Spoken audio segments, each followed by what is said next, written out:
चले आगे बढ़ेंगे, जहां दिल्ली में भी हर तरफ हर हर महादेव की गूंज है। कांवड़ियों के आगमन से सड़कें जाम हो गई, धीमी गति से वाहन चल रहे हैं। चेकपोस्ट पर पुलिस बल तैनात किया गया। फिलहाल बताते चले कि जो कांवड़िए हैं अब यहां पर वापस लौटने लगे, लेकिन इस बीच यहां पर भारी जाम का सामना भी करना पड़ रहा है। वाहनों की गति धीमी हो गई क्योंकि कांवड़िया वापस लौट रहे हैं, जिसके चलते यहां पर जाम जैसी समस्या देखने को मिल रही है। फिलहाल चेकपोस्ट पर पुलिस बल तैनात किया गया है, लेकिन दिल्ली में भी हर हर बम बम की गूंज सुनाई दे रही है। जहां शिवालयों की अगर बात करें दिल्ली में, तो शिवालयों में हर हर भोलेनाथ बम बम भोलेनाथ की गूंज सुनाई दे रही। फिलहाल भारी पुलिस फोर्स तैनात किया गया है यहां पर, क्योंकि अब जो कांवड़िए हैं वो वापस लौट रहे हैं, जिसके चलते जो जाम है वो भी लग रहा है। वाहन को आने जाने में दिक्कतें हो रही है और जो वाहनों की गति है वो भी धीमी पड़ गई है। चेकपोस्ट पर पुलिस बल तैनात किया गया। इस वक्त की अहम जानकारी आप तक पहुंचा रहे हैं। आज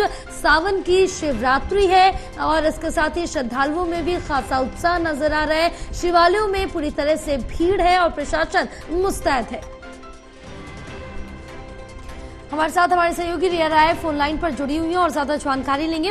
रिया, क्या अपडेट मिल पा रही है, क्योंकि आज सावन की शिवरात्रि है और कांवड़िए अब वापस आने लगे हैं यहाँ पर, जिसकी वजह से सड़कों पर जाम भी देखने को मिल रहा है।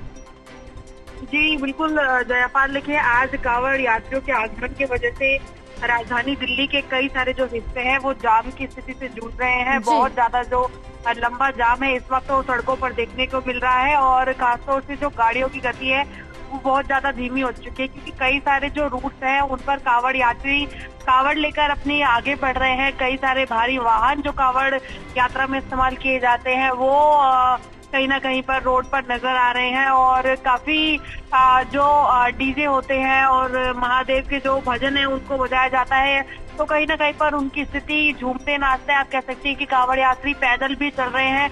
तो उनकी सुरक्षा को देखते हुए जो रास्ता है वो कहीं ना कहीं पर जगह जगह पर बंद किया गया है, जिसकी वजह से गाड़ियों को अपना जो डाइवर्जन है उसको लेना पड़ रहा है, यानी कि रूट को चेंज करना पड़ रहा है, जिसकी वजह से जगह जगह पर जो जाम की स्थिति है वो बढ़ती नजर आ रही है और स्पीड बहुत कम हो चुकी है वाहनों की। हालांकि अभी तक ये अंदाजा लगाया जा रहा है कि जो ये स्थिति है लगभग 12 बजे या 12:30 बजे के आसपास तक रहेगी, क्योंकि जो जलाभिषेक का मुहूर्त है वो सुबह से ही 9 बजे से लेकर 11:45 तक का समय बताया गया था और उसी मुहूर्त के चलते जो कांवड़ यात्री हैं वो अपनी यात्रा को आगे बढ़ा रहे हैं। और खास बात ये भी है कि जगह जगह पर जो ट्रैफिक पुलिस है उसकी तैनाती की गई है। वो चेकपोस्ट के माध्यम से पूरा जो मैनेजमेंट है वो रोड पर सड़क पर देख रही है, लेकिन उसके बावजूद भी क्योंकि देखिए वाहन बहुत ज्यादा है और पीक आवर भी है, ऐसे में जब रोड को वन वे रहा है तो उसकी वजह से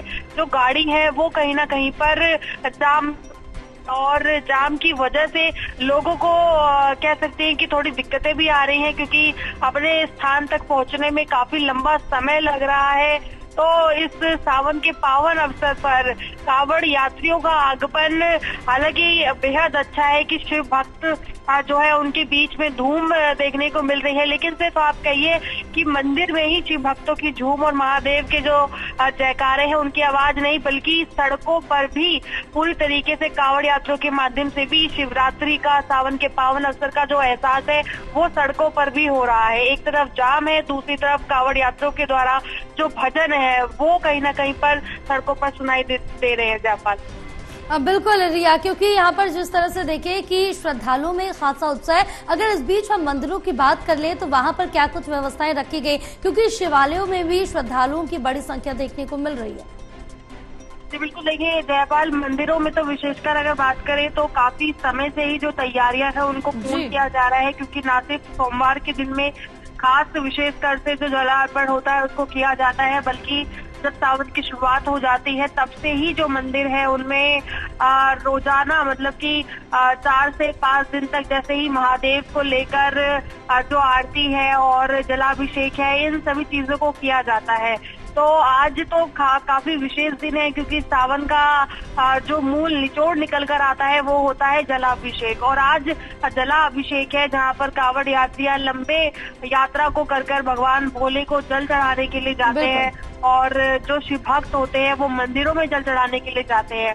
तो उन सभी को देखते हुए मंदिर परिसर में भी खास तैयारियों को किया गया है। लंबी कतारें किस तरह से लगनी है और कैसे जल को जो है वो नियम के अनुसार भक्त बिना किसी अफरा तफरी के वो भगवान पर चढ़ा पाए, इसका भी पूरा ध्यान दिया जा रहा है। तो उसी को देखते हुए लंबी कतारों में सुबह से ही मंदिरों में भक्त जो है वो पहुंच रहे हैं और जल अर्पण कर रहे हैं, ताकि भगवान शिव की जो कृपा है और उनकी जो मनोकामना है, मनवांछित जो फल भक्त पाना चाहते हैं, वो जलार्पण के माध्यम से, भगवान की पूजा अर्चना के माध्यम से पा सके। और एक तरफ अगर आप कहें तो सावन है, तो सावन की खास दिन पर मौसम भी बहुत अच्छा है जयपाल। लंबी कतारें जरूर लगी है, लेकिन भगवान की श्रद्धा में सभी खड़े होकर धीरे धीरे कर आगे बढ़ रहे हैं और जलार्पण कर रहे हैं। बिल्कुल, क्योंकि यहाँ पर जो भक्त हैं वो ऋषिकेश, हरिद्वार, अलग अलग जगहों से जल लेकर कांवड़ से यहाँ पर आ रहे हैं और अपने अपने जहाँ पर उनको बाबा का जलाभिषेक करना है वहाँ पर जलाभिषेक कर रहे हैं। और रात से ही रिया ये देखने को मिल रहा है, क्योंकि रात से ही यहाँ पर जो श्रद्धालु हैं वो जलाभिषेक कर रहे हैं। बिल्कुल, क्योंकि देखिए रास्ता काफी लंबा होता है और सभी को पता है कि चाहे मंदिर हो या सड़क हो, हर जगह पर भगवान भोले को लेकर जो शिव भक्तों की भीड़ है वो नजर आएगी। और इस भीड़ के दौरान में मुहूर्त के अंदर किस तरह से जो जलार्पण है वो किया जा सके, उसी को ध्यान में रखते हुए रात से ही जो आवागमन है वो होना शुरू हो गया। और रात से ही आप कह सकते हैं कि एक तरीके का वातावरण सावन के बिल्कुल रात से ही वातावरण शिवमय नजर आ रहा है। फिलहाल रिया तमाम जानकारी साझा करने के लिए बहुत शुक्रिया आपका।